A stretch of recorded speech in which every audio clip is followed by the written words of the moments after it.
Welcome to the Natural Health Podcast. We bring awareness of sustainable health in a business hustle space. Natural Health Podcast is perfect for the high-performing, business-minded individuals who want to work with their biochemistry to achieve success and optimal health. It's Friday, which means it's time for French strength facts about health, business, and overall success. In today's episode, we talk to Dr. Ellie Heintze, who is a naturopathic doctor and acupuncturist in Washington. At her practice, Starting Point Acupuncture and Wellness, she specializes in chronic pain and complex condition. Dr. Ellie is the author of the book, A Starting Point Guide to Going Gluten-Free, and the creator of the food allergy formula. Some interesting facts about Dr. Ellie are that she loves coffee. She also wrote her first book and is currently working on her second one. And before becoming a naturopathic doctor and acupuncturist, she was a chemist. Welcome to the Natural Health Podcast. Thank you so much for having me. You're most welcome. So you love coffee. Tell me what type of coffee you're drinking. What do you drink? Well, I'm in the perfect place. I'm in Seattle, so I'm surrounded by coffee, and I like the taste of coffee, so I just drink Americanos. That's my favorite one. Beautiful. Yeah. Here in Melbourne, in Australia, where we are, we've got a huge coffee culture. And if you sit down at a cafe and the coffee isn't good, it's like, it's a deal breaker. Doesn't matter about the food, it's the coffee. Yep. I love it. So tell us about your first book, and you're writing your second book. Tell us a little bit more about that. Yeah, when I first started my practice, I was seeing a lot of people with digestive health issues and a lot of people who had food allergies and just had questions about, what food allergies are and going gluten-free.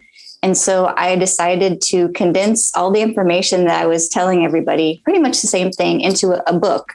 And so then I had a resource to give my patients. Because a lot of people have the same questions on like how to get started going gluten-free, like what are food allergies, how do we even go grocery shopping with food allergies, kind of just breaking it down. So it's a little starting point to going gluten-free. Yeah, that's such a smart way. It's instead of repeating yourself all the time, it's like, here you go, here's a book and off you go. No, I love it. Wonderful. So tell me a little bit more about what got you to be here, Ellie? What have been the key turning points in your life? Every individual, we've got those key points or those key scenarios that's happened and it kind of pushes us towards where we are now. What was yours? Yeah, there's kind of two turning points. The first one is when I was a chemist, I was getting my master's degree in chemistry, and I thought I was going to go down that road to going into industry, being a chemist, but I was having horrible digestive issues. And I went to all these different doctors and they told me that no, nothing is wrong. But I knew something was wrong. I was suffering and it was dramatically affecting my quality of life. And as a last resort, I went to this naturopathic doctor who was also an acupuncturist in this town that I was living. And I had no idea what they did, but I was desperate. I was like, I'm here. I just want to know if you have any insights and if you can help me. And that visit pretty much changed the direction of my life. I've never really experienced what acupuncture was or knew what naturopathic medicine was, but he took about a whole hour on the first visit, listened to my story, and he's like, well, I think you may have some food allergies, but let's do some testing. But while we're waiting for those results, are you open to getting acupuncture so you can start feeling better right away? And I was like, wow, this is amazing. I didn't even know that you could get started with treatment right away. And he used both of those approaches and to get me feeling better. When we got those results in a couple weeks later, found out that I did have some food allergies. But having that form of medicine that I really didn't know existed, that really addressed the whole picture, was a game changer for me. And I knew that there must be other people out there with a similar story that just don't know that there is other options and hope for their condition. So I followed in that route. And he was a graduate of Bastyr University, which is one of the leading naturopathic schools, I believe, in the world. It's actually here in Seattle. And I moved up into Seattle and I started their program, which was a really long program. And so I was glad to be done with school. It was a 7-year journey for the naturopathic medicine and acupuncture program. Yeah, wow, Yeah. dedication. And so Yeah. did you finish your chemist degree, or did you kind of you finish that too?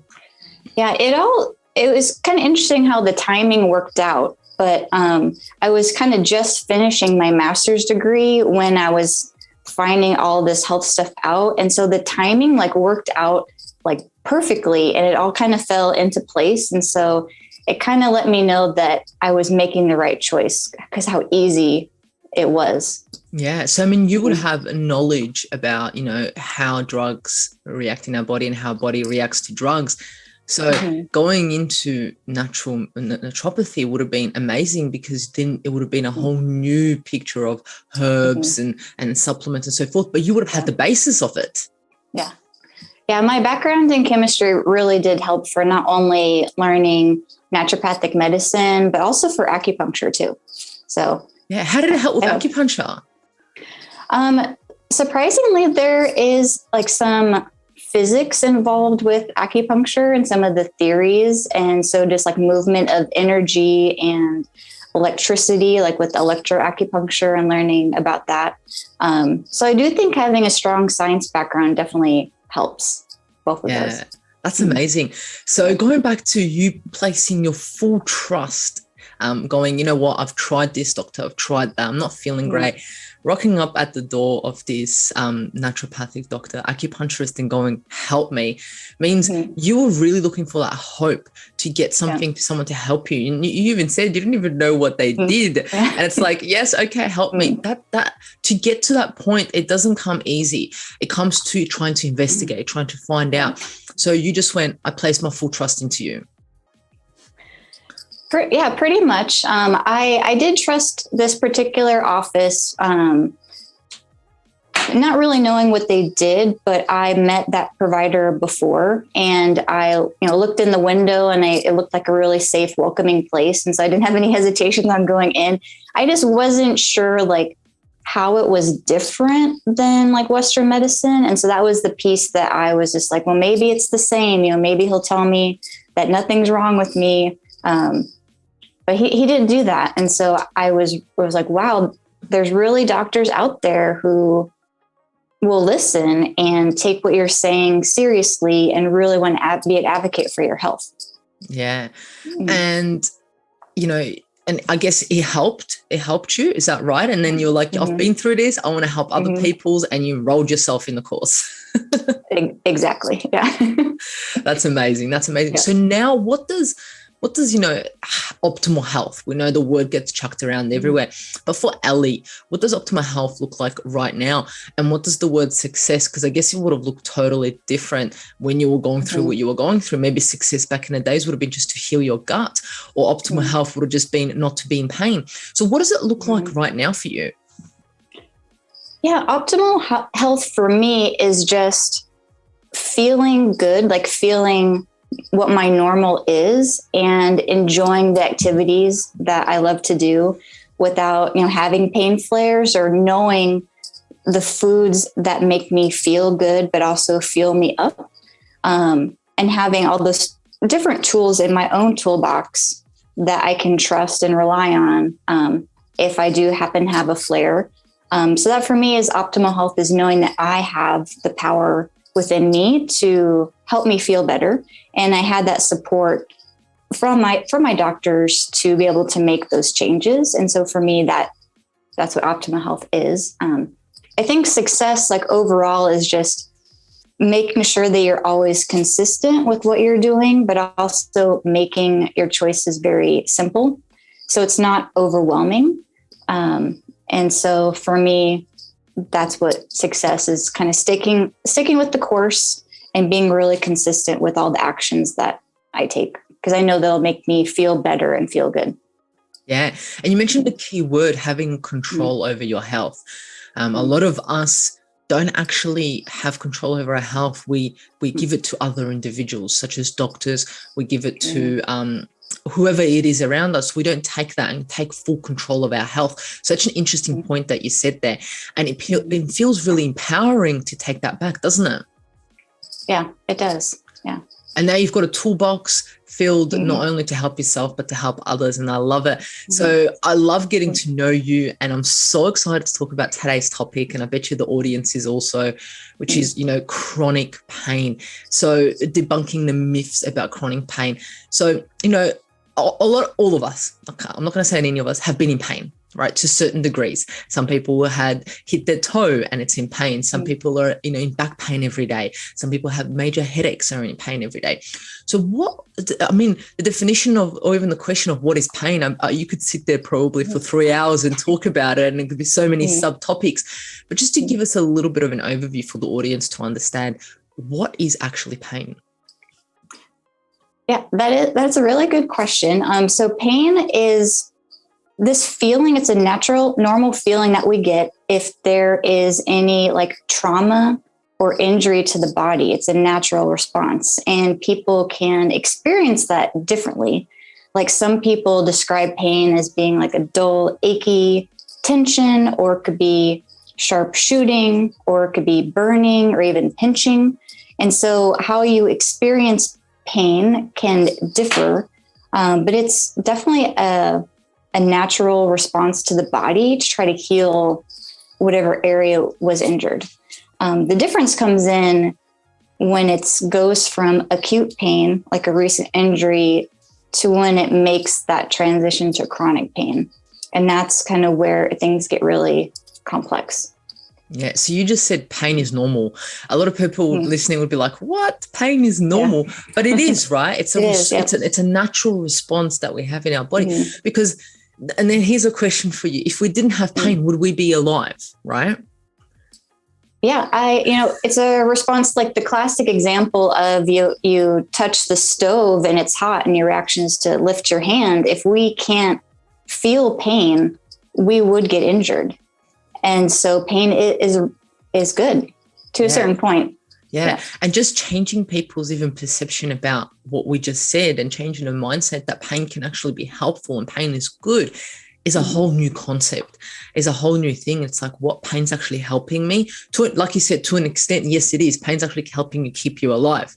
That's the same as stress. Stress is helping you keep alive. There's so many things. But you mentioned the key word there that you said, when it moves from acute to chronic, right? Yeah. And that's where the issue is. So that's, how long does that take usually? Or is that different for everyone? What is the difference from because someone might be listening and be like, I don't know if my pain is acute or chronic. I think the definition is just chronic pain is pain that you've had longer than 3 months. Yeah. And so anywhere on that time frame, a lot of my patients have had their pain for decades. But still, if someone comes into my office and they said, I got injured, 6 months ago, it's still by definition a chronic condition. Like it's past the acute phase of healing and injury. Yeah, 100%. So we're talking about debunking the myths about pain, right? And we kind of spoke about one is, how the attitude towards pain. But what are the most common misconceptions about chronic pain? Are you able to elaborate on that for us, Ellie, please? Yeah, there's actually quite a few myths about chronic pain. I'll just talk about 2 of them because they're most common. But the first one is that most people think that chronic pain can't be treated, or that it's like all in your head. And for that one, it's really puzzling to me because a lot of my patients, when they first come into my office, they've been told that by a doctor at some point, that their pain can't be treated. And like the classic example is, they've experiencing this discomfort, this pain for a really long time. So they finally go into their doctor, and their doctor does lab work. They do some imaging, but everything is normal. And so it creates this unique situation where the provider really doesn't know what to do because all the tests are normal, but yet the patient is experiencing discomfort that's really impacting their health. And so that can be a whole different story with that scenario. But a lot of people lose a little bit of hope with that scenario. And they think, well, maybe chronic pain can't be treated. Or they're also told that there's nothing wrong and this all be in your head. And so that's one myth that I see, because I know that chronic pain can be treated and it's not always in your head. But the second myth is that chronic pain has to be treated with pharmaceuticals or pain drugs. And there's so many other ways to treat pain besides pain medicine. But that's a myth that I see all the time is people think that they're put on pain medicine and they think that's the only way. And so they go to their doctor, all their labs and tests are normal. And their doctor's like, well, you have pain, we'll put you on some gabapentin or we'll put you on an opioid. But some people don't want to take prescription medications. Like either they have addiction in their family or themselves had that at some point. And so they ask their doctor, well, what else do you have? What other options are there? And so they may put them on gabapentin, which helps with nerve pain, even though that they may not have nerve pain. And so it just creates this interesting dynamic where people are like, well, I don't know how you're supposed to treat chronic pain other than prescription medications, but do know that there's a lot of other options out there to help with chronic pain. Yeah, I love those two myths. And the first one, it's all in your head. I've had so many people come to me and say that. And, you know, and then the other one that, you know, it's treated with pharmaceuticals. But, you know, I always see it as it's also not their fault because the system is built around it. And if it does, the flow chart just comes to the end and there's nothing else to do. Well, after that flow chart, there's nothing else to do. I can't help you because it's this isn't help. This drug hasn't helped. This pharmaceutical hasn't helped. It's the flow chart that they go through and they follow. And that's what they're taught, right? And that's the so-called the medicine, the pharmaceuticals that they're given to assist. It's like, try this, you know, they are practicing. That's what I always keep saying to people. People are always practicing. And what does that mean is they're trying things on you just because it works on someone else or it works on the study that was done on those individuals doesn't mean it's going to work on you, right? And I know we didn't really plan to talk about pharmaceutical drugs and pain. Are you able to touch upon that a little bit? Is that all right? Can we go down that pathway? Sure. Hopefully I can answer those questions. Yeah. We'll just keep it as simple, you know, so individuals who are in pain are given pharmaceuticals, right? But they're usually not told of the side effects. Yeah. What would be some reasonable side effects to get from them? Yeah, I guess just speaking on gabapentin, because now that's one of the most common medications prescribed for chronic pain. For my patients, they experience a lot of memory and concentration issues, as well as dizziness, or even like some balance issues as well. And all of those are not good when you are maybe in the older population, given that medication. That does not help that piece. But a lot of the time, I find that gabapentin really doesn't help with certain types of pain, but yet people are placed on it for long periods of time, and also not instructed on how to properly discontinue taking it. And that is another problem with the system, is that some patients don't follow up as they should with their doctors, and they decide to stop taking a medication when actually they should be like tapering off of it slowly. And so people stop it abruptly and their pain becomes way worse. And so then they go back on it. And it's kind of the cycle of they're afraid to get off of it. But there are ways that your doctor can help you taper down on a medication. So those are kind of things that I see is some of the unwanted side effects that maybe weren't explained to the patient, or them realizing that maybe gabapentin can't actually help their particular type of pain. And so they're wondering, well, how come it's not working? That could be one of the reasons why. And then it kind of goes to the back to the myth that we're talking about. Well, it can't be treated because this drug's not helping me. My pain's not treated, right? And it's interesting that you mentioned coming off it. It's not something that's a usual conversation spoken about. It's more like, here's this, take this 3 times a day and that's it. It's not, and the way we will get off this in 3 months, and it'll be a process. And that's interesting. That's a whole little thing that we're missing. And some people may be listening and may be on pain medications for 10, 20 years and be like, what? I'm supposed to get off this? This is not a lifetime thing. Is this, I thought I was supposed to be on this for life. And it's interesting, the side effects, like you mentioned, memory. I can just imagine what it does also to the gut, to the nervous system, to the immune system. all these systems that it would affect us. But yeah, so going back to pain, thanks for sharing that with us. I think that's a very important aspect for the audience to understand, and interesting to know that there are side effects and certain drugs may not help with your pain because pain is so complex. So what are some types of pain? What you said there is different types. What are some different ones? Yeah. Simply put, there, is acute or recent onset pain, and then there's chronic pain. But then there's like classifications of pain in general. And so one of the most common one is like neuropathic pain, which is pain from like nerve irritation. And that's seen with like a neuropathy or like trigeminal neuralgia. Those are a type of like neuropathic pain. Or you could have a tissue injury that can lead to pain, which is like maybe you got hurt on the job and you like sprained your back. That can lead to back pain.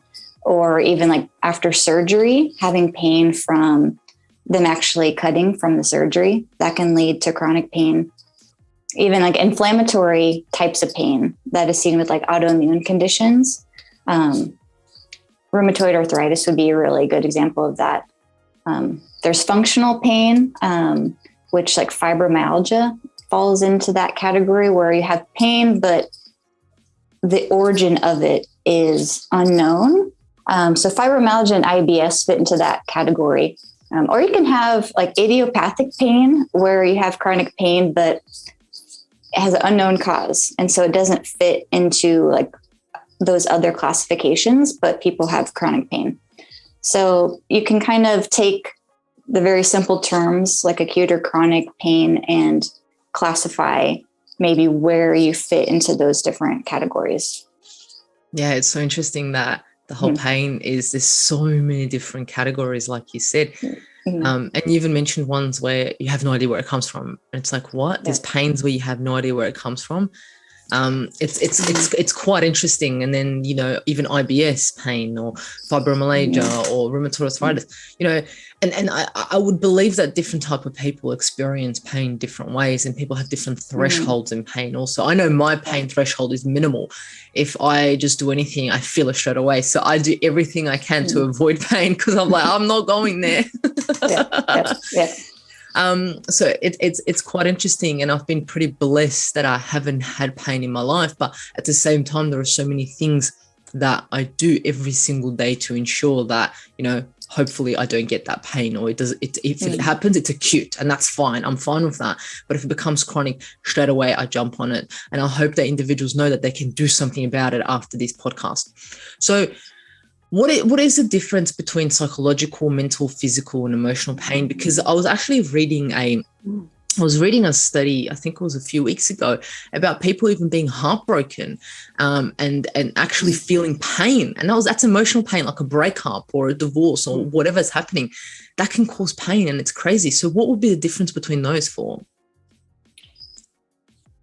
I think that they're very similar, like mental and emotional and psychological pain. It may just be experienced a little differently than like a physical pain, like we talked about earlier. Like people feel like a achiness or shooting or stabbing pain. Sometimes with mental and emotional pain, it could be more like a suffering or torment feeling or an uneasiness that can then manifest into like physical pain. And so it's kind of just how they experience it in their body could be a little different.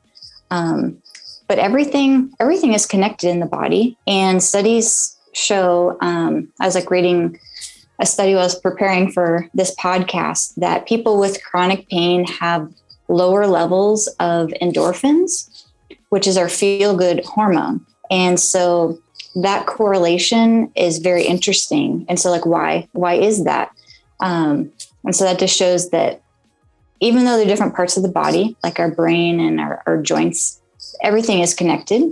And so people with chronic pain could also have mental and emotional pain as well, which I see commonly, actually. Yeah, you would see that combined together. And it's interesting because when someone comes to me in pain, the one thing that I want to say to them is, hey, put on your favorite TV show, your favorite comedy. And is the pain still there? And it's interesting what they say. And it's like, have a laugh, hang out with some friends. But that's not what individuals want to hear, that a pain, that I like solve my pain. But like you even said, that could be part of the pain management system. Definitely. Yeah. So in your practice, you see people who have physical pain and emotional pain together. You mentioned that. Is that right? All the time.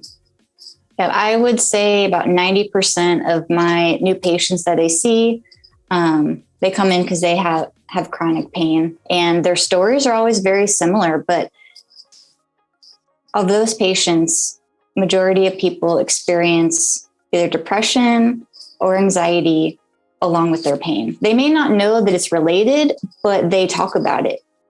And so it's very interesting that a lot of patients with chronic pain experience those mental, emotional symptoms, but also have like low energy and also trouble sleeping. So it's like there's a lot of different things happening in addition to them experiencing the pain that they came to my office for.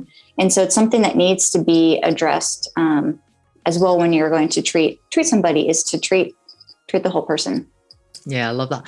So you mentioned that they'll have physical pain and it might have like depression, anxiety, and so forth. The first thing that popped into my head is inflammation caused from the pain, because inflammation, as we know, isn't just like on our little pinky because we heard it. It spreads throughout our body. And we know the recent research that says about brain inflammation and depression and anxiety. So do you think that's got something to do with it, the inflammation aspect of pain? Oh, definitely. Yeah. Inflammation is definitely a piece of that chronic pain puzzle. Definitely. Yeah, it's so interesting. So look, let's get into the next question. How is it that people experience pain differently and some don't respond to standard care? And we spoke a little bit about the standard care, about some people not responding to certain pharmaceuticals and so forth. Are you able to expand a little bit on this question?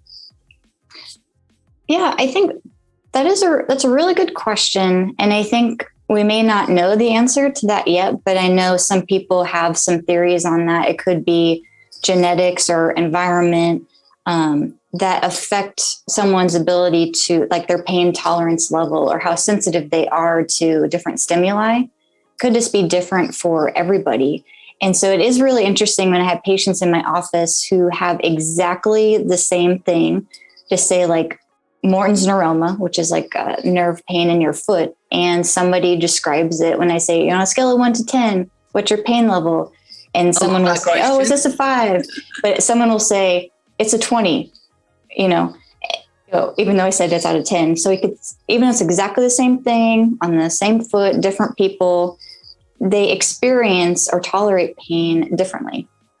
And so it's definitely something that I take into consideration when I have a patient in front of me, because even though someone would say, oh, it's just like a 2 out of 10, that's just their number that they gave it.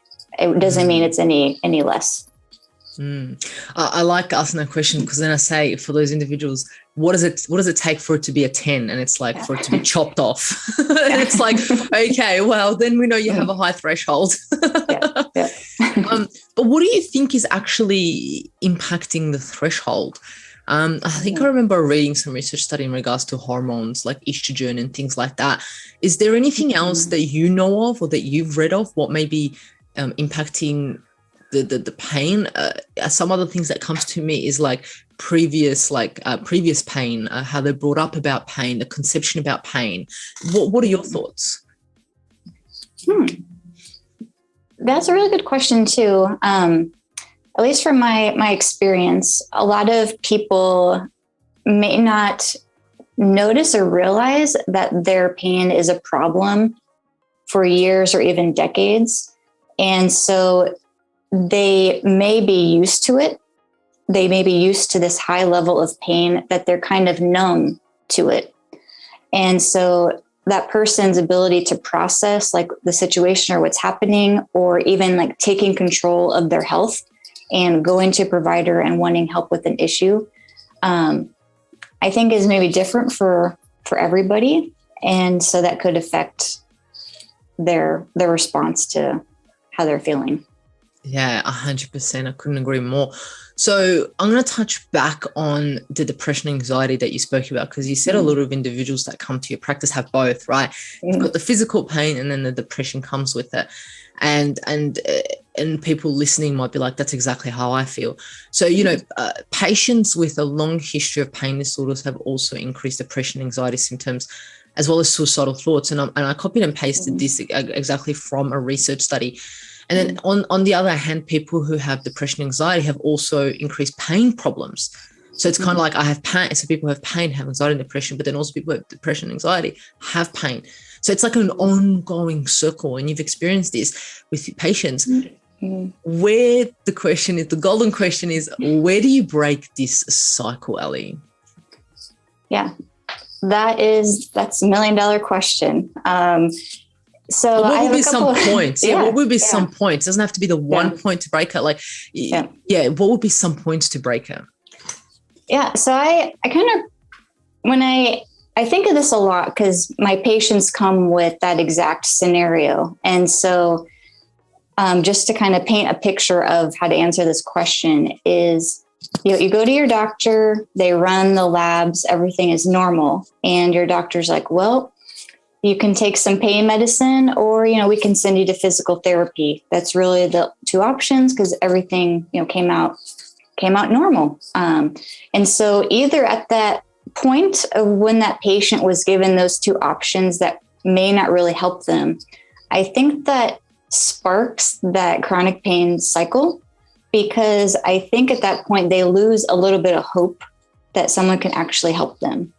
And either they go that physical therapy route, which sometimes works amazing for certain types of pain, but sometimes people with chronic pain, it can actually make their pain worse, and they're not compliant to those exercises or recommendations, so they stop going.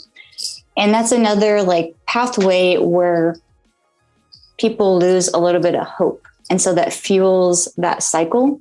And so when people then go back to their day-to-day, they're not either on medication to help, they're not getting physical therapy, they may stop all their activities because the pain, flares up when they do anything. So they stop being mobile. And that then fuels inflammation and also affects their mood. And so if they're not being active and they're maybe getting lower energy, it's going to start impacting their sleep. And so it's like this cycle that then happens. And so breaking that piece of the cycle is key. And so helping them anywhere on that, either helping them address their anxiety, depression piece, or helping them with their sleep, getting that regulated, helping with the energy, or helping with the pain, to start somewhere on the cycle will help them dramatically. And so when I have patients in my office and they present that picture to me, I kind of meet them where they're at. And I say, how are you hoping that I can help you? And whatever they tell me, if it's the anxiety piece or if it's the sleep, if that's the number one thing that's really affecting them the most, even though they may have put chronic low back pain on their intake form, for them, that's really what's affecting them right then. And so for me, that's how I would approach breaking that cycle, is meeting the person where they're at, because there's something in that piece that's really impacting them the most. And so we start there, but we're still working on the other things, but you just want to make sure that you're meeting them where they're at. Yeah. And I love that answer, because it's all personalized, right? And you know that because you deal with people with pain. Yes, they all have pain, but there's so many different aspects also there. So you're meeting each person at the level that they're at, and breaking that cycle where they feel comfortable and where they'll get, I guess, most of the results at a short period of time. So they stick with it. Because as you said, I think the issue with pain management is the fact that people don't see results, or it causes them more pain, so they drop out. Yeah.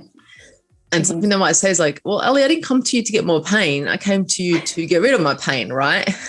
Yep. So do is that a myth that you have to be in more pain to get rid of the pain? Do you see patients going through a little bit more pain before they get better? Is that common, or is that? I say it depends. So with all the different types of pain out there, like those classifications that we just went over, somebody with neuropathy may respond a little bit different than someone with fibromyalgia.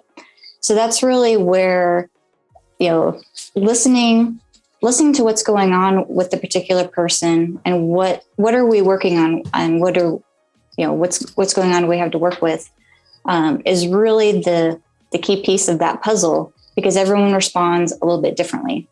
And I know I use acupuncture as one of my tools. And so I do know that there's certain conditions that people may feel worse before they get better.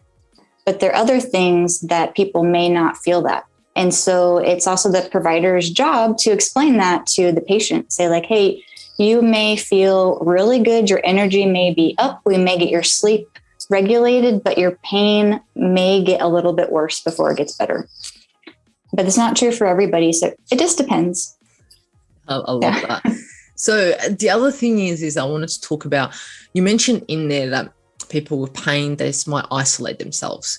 Like they might not, they stop doing the activities that they used to do. Maybe they used to go bowling, they used to go for lunches with their family, they used to do whatever they used to do, right? So I've actually read a bit about being part of a community correlates with a number of very desirable mental and physical outcomes in pain, and that it's associated with mental health and cognitive resilience, which means you have a stronger thinking skills, mental health, and an ability to even bounce back from any mental stress like depression, anxiety caused by pain, right? And it also helps reduce chronic pain, being part of a community, having a community around you. What are your thoughts on community and pain? I think that's great if that's what that person needs and is willing to do. Community is great because you have support and people to hold you accountable for what you're doing and what your goals are. And so I think that's great. And so I wish there would be more opportunities like that available, or that people could find those opportunities easier. Yeah. And also being educated on it, that yes, you are in pain, but it doesn't mean that you have to stay at home. Yes, you are at pain, but let's go out and do something. And it's kind of like the individuals who may have pain may be like, no, I've got to stay at home because I'm in pain, or I'll be a burden on someone else. But we all know when we've had a bit of a, whatever day, it wasn't the best day, or we were just grumpy or whatever, when we go out, everything kind of goes away and you kind of forget about a few things, and you're occupied, and you might have endorphins running through you, which may help with that pain, right? So it's quite an interesting concept. And there's a lot of research going around about being part of a community and how that assists with pain. So I wish to see a little bit more about that. That would be interesting. You did mention sleep. You said that individuals with pain don't sleep that much, or they also come with issues with sleep. What is the role of sleep in pain management that you've seen? Well, sleep is our foundation of health. And so if you're not getting high quality sleep, that can actually lead to a lower pain tolerance, but also inflammation. And so it's kind of like, what started first? Did you have pain that then led to your sleep being impacted? Because if we're in pain, we may not find sleeping positions that are comfortable, so then it affects our sleep. Or did our sleep issues then fuel the pain? It could be both or one or the other, but it definitely is, there's definitely a correlation, and that's something that I also feel is a missing piece of the puzzle that's not addressed with a lot of people with chronic pain, because when they go to their doctor, I guarantee that they're not asking them about that. They're just focused on the pain, what the lab tests are, and, here are your options. And so just exploring that piece of the puzzle with people, like how is their sleep? How is their energy? How are they feeling? Can really go a long way into helping correct and treat chronic pain. Yeah. So it increases pain tolerance and it reduces inflammation. How does it do that? Like, so we just fall asleep and all of a sudden our inflammation drops. So we fall asleep and all of a sudden our pain gets better. And I know that we underestimate the power of sleep. And as you mentioned, it's not even a conversation that people have when they go about pain management. Mm. Yeah. So when we go to sleep, it's kind of like our body is repairing, rejuvenating, and like rebooting. And so like with your computer, if you don't do the updates and don't restart it every once in a while, it's not going to perform as well. And so that is really why sleep is so important.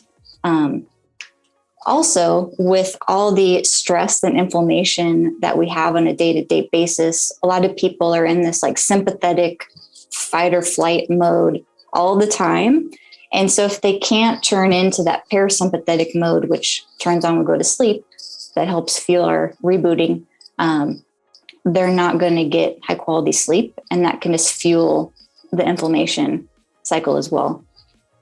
So, does that answer your question? Yeah, 100%. And going back to that circle of where we can even break anxiety and depression and pain, sleep is a huge little breaking circuit right there, isn't it? It will definitely be a point of contact to think about if you haven't touched upon that and you are in pain. Mm-hmm. Yeah.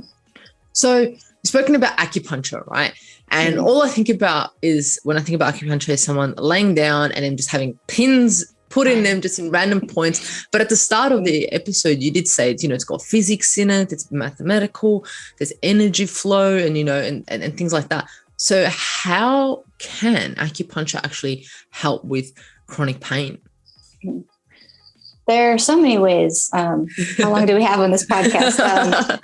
Acupuncture can do so much with the body. And what studies show is that one of the ways that acupuncture works is turning off that sympathetic response into that parasympathetic response. And so it helps promote your body to help reboot. And so a lot of people, when they get acupuncture, they notice that their sleep improves or gets better, even though we're not directly working on their sleep. So that's one way that acupuncture works. It also can help increase blood flow. And so if you have proper blood flow, which brings nutrients and oxygen to your tissues and muscles and nerves, you're less likely to have the inflammation or pain. But it can also help the nerve functioning as well. And so acupuncture can help pain on that level. Yeah. It can also help increase endorphins too, your feel-good hormone, and also help your natural pain opioids that you have in your body. And so it can help you feel good, but also have less pain. Yeah, it's interesting that so many things. Poking something on you is going to help you with pain, isn't it? Yep. It kind of defeats the whole purpose. It's like, I'm going to hurt myself a little bit to get, it's just crazy. No, I love that you saying that it switches you from a sympathetic nervous system to a parasympathetic nervous system. That in itself is going to do major on pain. And then increasing endorphins, reducing inflammation. It's just crazy and absolutely amazing. So I guess anyone who is in chronic pain and hasn't tried acupuncture, you're missing out on a big chunk of pain management right there. Is that right? That's correct. Yeah. Mostly because it's really the most safe and effective way to treat a person holistically that can address the chronic pain, but also the root cause.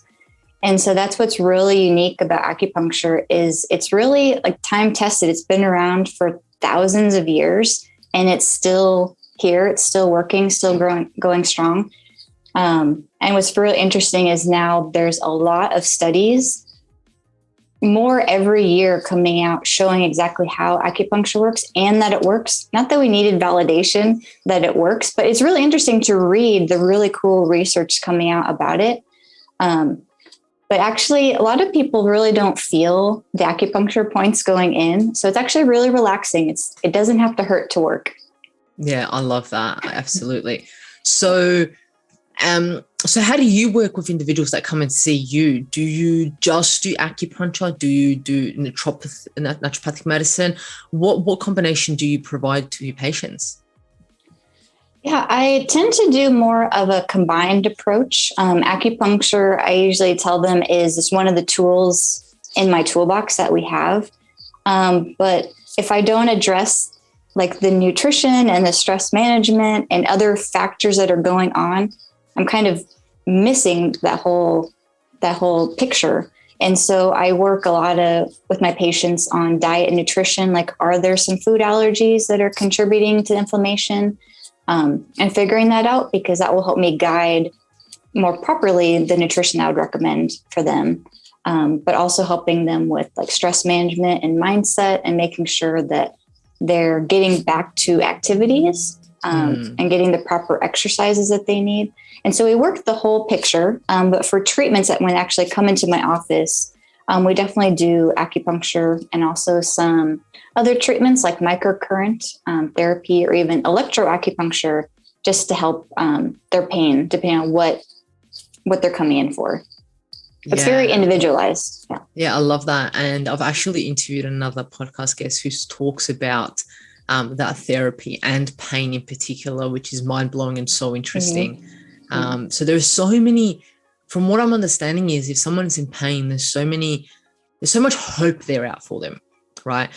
And like I mentioned, if they go to the doctor and the flow chart ends, that's not the end of their healing journey. That's not the end of their pain management. They can still continue managing this pain. So I do have one question before we go into some practical tips is, can pain be reversed? Can someone come into your office? Has anyone come into your office? They've been in so much pain and all of a sudden they're pain-free. Yes. Yeah. I would say it's not instant. It does take time, but it is possible. Yeah. I love that. I love that answer. It's kind of like, it's not instant, it's possible, and it can happen, but you need to put the work into it. So what would be some practical tips from you, Ellie, to the audience to reduce their pain? Or what would be your top 3, let's say? Yeah. First one would be to ditch the junk. Food is medicine. And the first thing that people could do is do a pantry clean out, and sticking with the really anti-inflammatory diet. That itself can go a long way to help reducing pain, is just to clean up your diet. Second one would be movement. And people might think, well, I'm in pain, I just don't want to move. But I didn't come up with this particular phrase, but it's the best to describe it, that motion is lotion. And so if you start moving, you're getting that blood flow into your joints and your muscles, and you start feeling better. And so I usually tell people the simplest thing that you can do is to do Tai Chi. And so Tai Chi is a very gentle exercise, but it also helps with your mindset as well, to help with stress. But there's so many studies out there showing how Tai Chi can help reduce osteoarthritis and inflammation. And so on the journey to spark movement, that's something very simple that you can do that actually has been shown to help reduce chronic pain and inflammation. My third one would be get acupuncture. So I know that there's acupuncturists all around the world, but if you don't have one in your area, then I would just say my tip would be to do some research. Like, what are some providers in your area that maybe have a more naturopathic viewpoint, or maybe they're like a functional medicine provider, maybe someone that you haven't explored or you're curious about if they could help you, to reach out to them. And maybe go to a couple different people until you find someone that resonates with you, that you feel like can help provide you with a holistic approach to care. Because that's the third thing, is to get help if you feel stuck or feel like there's no hope, because I know there's providers in your area that can help. Yeah, I love that. And if we had more time, I would have loved to talk about, how food and diet affects pain. But that was one of the first things that you said, is ditch the junk. And inflammatory. And going back to what you spoke about, if inflammation causes pain, of course you're going to want to get rid of foods that cause that inflammation. Yep, and definitely. That may be one of the root causes of the pain, right? Yeah, could be. Could be. Wonderful. Yeah. So ditch the inflammatory food, go and see a provider, and movement. I absolutely love that. And a lot of people say, I don't want to move, I'm in pain, but you're so right. You got to get moving. Yeah. I absolutely love what you shared on today's podcast, Ellie. To finish off, I ask all my guests, what is your natural health hack that you may do every single day or once a month, or something that you do that just gives you optimal energy? Yeah, for me, it's doing the dry sauna. Sauna therapy is amazing, has so many health benefits. That could be a whole topic on itself, but it's amazing for inflammation, but also for stress relief. So that's something that I do about 4 to 5 times a week. Wow, that's amazing. Yeah. I love it. I haven't been to a sauna for a while. I need to jump back on it. That gives me a bit of a, yes, I need to go. and it increases endorphins, which may help with pain, right? Definitely. So it goes totally in line with today's podcast. I absolutely love that, Ellie. Is there anything else that you wanted to share with the audience before we close off today's podcast? I'd just like to say that there is hope out there for chronic pain. So if you were listening, just know that there are people out there that can help you and get you feeling your best. Yeah, and that's all we hear about on Natural Podcast, is providing hope to individuals who've lost it and they just go, you know what, I can't do this anymore. But we're here, I interview individuals who are like, no, there's so many things that can be done. So it's absolutely amazing that we got you on the podcast, and all of your show notes will be provided. And you also provided a few amazing starting point guide to the anti-inflammatory diet, free resource that you'll be able to access. Absolutely love that. And then you'll be able to find you on Instagram and your website at startingpointacupuncture.com for any individuals that are in the States and want to have face-to-face access with you. Go for it. So thank you so much for joining us on Natural Podcast, Ellie. Thanks for having me. Thank you for joining us on Natural Podcast. And remember, the missing link between failure and success is your health.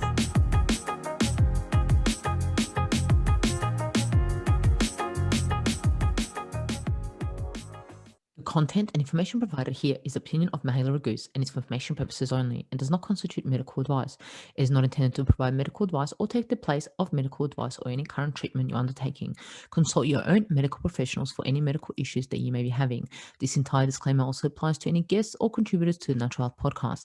It is advised that you consult your doctor or healthcare professional in relation to any health concerns you may be having. Mahela Raguse does not take responsibility for any health consequences which occur from a person listening, viewing, or reading this content.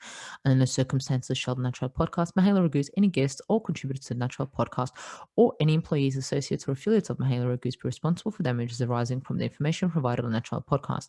By listening to this podcast, you agree not to use this podcast as medical advice to treat any medical conditions in either yourself or others. Please note, if you're taking prescription, do not stop your medication or start a new protocol, including but not limited to supplements, diet, lifestyle changes without consulting your doctor or healthcare professional.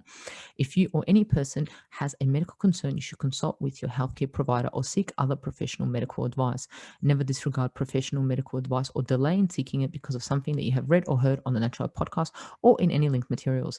If you think you may have a medical emergency, call your doctor or emergency services immediately. Neither Mahela Raguse nor the publisher of this content takes responsibility for the possible health consequences of any person or persons reading or listening or following the information in the educational content.